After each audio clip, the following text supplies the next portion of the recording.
নমস্কার বন্ধুরা, আজ আমি বানাবো আমের চাটনি, যেটা আমের চাটনি বা আচার বলা যেতে পারে, যেটা আমি কিন্তু 1 বছর আরামসে রেখে দিতে পারি।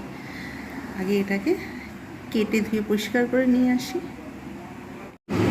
আমটাকে কেটে একদম পুরো এইরকমভাবে সরু সরু করে নিয়ে আসি। এটা আমি কিন্তু 1 বছর ফ্রিজে রেখে খেতে পারবো, রোদে দেওয়ার কোনো ঝামেলা নেই। সুতরাং এখানে নিয়েছি পরিমাণ মতো লবণ, পাতিলেবুর রস, এটা প্রিজারভেটিভ হিসাবে আমি কিন্তু ইউজ করবো, চিনি, আর এখানে মশলা, হলুদ গুঁড়ো, আর এটা আমার স্পেশাল তৈরি মশলা, ধনে, জিরে, মৌরি, লঙ্কা, শুকনো লঙ্কা, এটা কিন্তু আমি ব্যবহার করবো। একটু পরিমাণে পরে বেশিও দিতে পারি, কমও দিতে পারি, সেটা বুঝে দিতে হবে। তাহলে রেসিপিটা করবো সয়াবিন অয়েলে। তার মধ্যে আমি সয়াবিন অয়েল দিয়ে দিয়েছি, এর মধ্যে দিয়ে দেবো আমটা। এতে কিন্তু আমি একটু জল ব্যবহার করব না, জাস্ট হালকা করে আমি এটা নেড়ে নেব।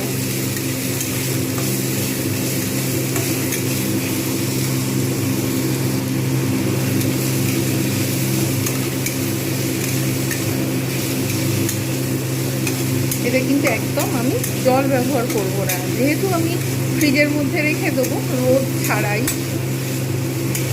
এটা আমি ভালো করে এটা শুকিয়ে নেব, তেলেতে ভালোভাবে ভেজে নেবো আমটাকে। যাদের বাড়িতে রোদ আসে না, যাদের অসুবিধা, হয়তো আমের আচার খেতে চাইছেন কিংবা চাটনি খেতে চাইছেন, এইভাবে কিন্তু আপনারা অবশ্যই রেখে দিতে পারেন। শুকিয়ে গেছে, এর যে জলটা ছিল একদম পুরো শুকিয়ে গেছে। এইবারে আমি এতে চিনি দেবো। এই চিনিটা কিন্তু একদম পুরো শুকনো হবে, এতে কিন্তু জল দেওয়া যাবে না। আঁচটা কমিয়ে কমিয়ে অটোমেটিক্যালি এতে লবণ দিয়ে দেবো, আর এতে আমার মশলা আর হলুদ গুঁড়োটা দিয়ে দেবো। এগুলো কিন্তু আমি নাড়তে থাকবো, অটোমেটিক কিন্তু এখান থেকে জল ছাড়তে থাকবে।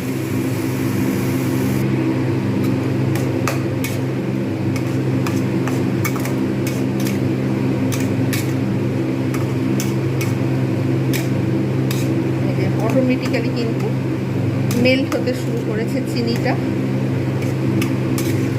এটা আমি অফলাইনে বেশ কিছুক্ষণ ধরে আমি কিন্তু এটাকে নাড়িয়ে নেব, যতক্ষণ পর্যন্ত এই আমের এই যে চিনির শিরাটা না একদম পুরো শুকনো হচ্ছে, আমি ততক্ষণ পর্যন্ত কিন্তু আমি এটাকে নাড়তে থাকবো, যাতে না তলায় বসে যায়। এইভাবে আমাকে কিন্তু বেশ কিছুক্ষণ সময় নিয়ে আমাকে এটাকে তৈরি করতে হবে।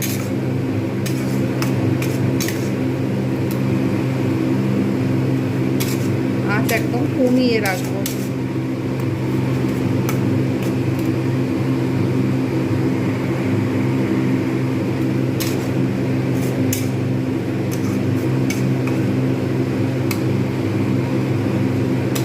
তো অটোমেটিক এটা সিদ্ধ হবে, যেহেতু সিজনের আম।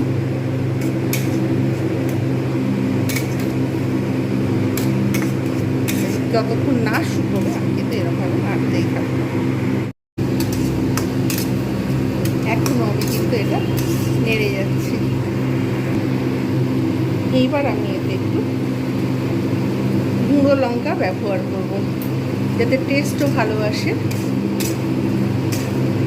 আর দেখতেও সুন্দর হয়।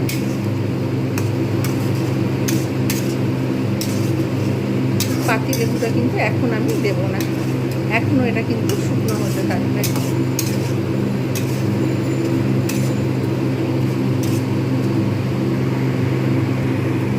আম তো একদম সফট হয়ে গেছে, খুব সুন্দর একটা স্মেল আসছে। এইবার আমি প্রিজারভেটিভ হিসাবে ব্যবহার করব পাতিলেবুর রসটা।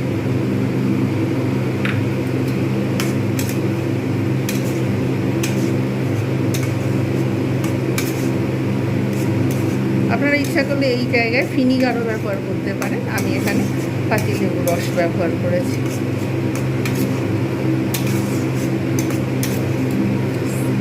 তৈরি হয়ে গেল আমের আচার। রোদে কোনো দেওয়ার দরকারই নেই। সেবার সার্ভ করে দেখাচ্ছি কীরকম হয়েছে। তৈরি হয়ে গেল আমের আচার আপনারা অবশ্যই ঘরে বানান আর এনজয় করুন। ভিডিওটা ভালো লাগলে লাইক কমেন্ট শেয়ার এবং সাবস্ক্রাইব করতে ভুলবেন না। যারা যারা দেখছেন কমেন্ট করছেন তাদের অসংখ্য ধন্যবাদ। এইরকম নিত্য নতুন ভিডিও পেতে চ্যানেলটাকে সাবস্ক্রাইব করুন। আজকের মতো এতটুকু। Bye bye and take care.